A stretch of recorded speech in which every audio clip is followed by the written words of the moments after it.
জাতীয় সরকারের জন্য পিয়ার পদ্ধতি দরকার।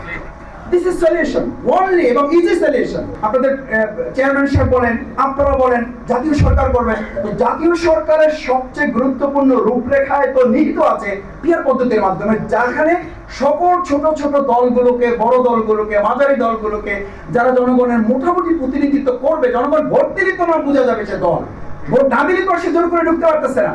সুতরাং তাদেরকে আপনি বাদ দিবেন কেন? আপনি তো যখন আন্দোলন করেছেন শুধু আপনারাই বলেছেন ভাই ওটা একটা ব্যানার, ভাই ওটা একজন ব্যক্তির দল, তো তাকে আপনি মঞ্চে নিয়েছেন, তো তাকে মঞ্চে নিয়েছেন, তার ব্যানারটা ব্যবহার করেছেন, তাকে কেন সংসদে ব্যবহার করার সুযোগ দেবেন না?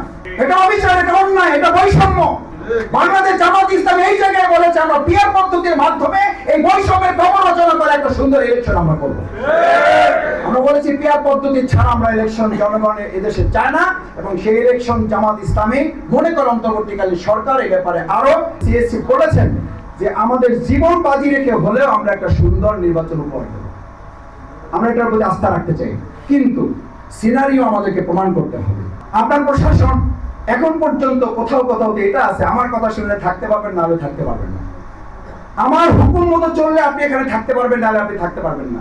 সুতরাং সেই প্রশাসন, সেই প্রিজাইডিং অফিসার, সেই শিক্ষক বৃন্দ, সম্মান রেখে বলছি, যারা ফ্যাসিস্টদের নিয়োগ করা ছিল, তারা আমাকে আপনাকে এখন আপনি হয়তো প্রশ্ন করতে পারেন না, বলতে পারেন না, আমরা বলতে পারি না, কেউ কেউ বলে তার মানে কি শত শত বছর আমাদেরকে অপেক্ষা করতে হবে, মাসের পর মাসে আমাদেরকে অপেক্ষা করতে হবে? আমরা বলছি না, সেটার জন্য আমাদের অপেক্ষা করতে হবে না, কিন্তু বিচার সংস্কার এবং মিনিমাম লেভেল প্লেইং ফিল্ড তৈরি হওয়া ছাড়া আরেকটা নির্বাচন করে তো এরকম বাংলাদেশকে আমরা আবার বিপদের মুখে ফেলতে পারি না।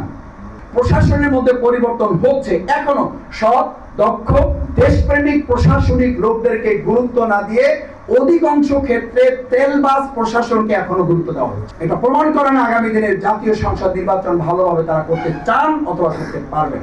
এনসিপি বড় প্রোগ্রাম যখন হয় বলে যে সব শিবির জামাত সাপ্লাই দিয়েছে, আবার শহীদ মিনারে ছোট প্রোগ্রাম হয়েছে বলছে জামাতের সাথে সম্পর্ক খারাপ, তো লোক পাঠায় নাই। মানে বেচারের বাবা কোন দিকে যাবে? যে জামাত ইসলামী ছাত্র শিবির এরকম ভাড়াটিয়া কোনো দল না।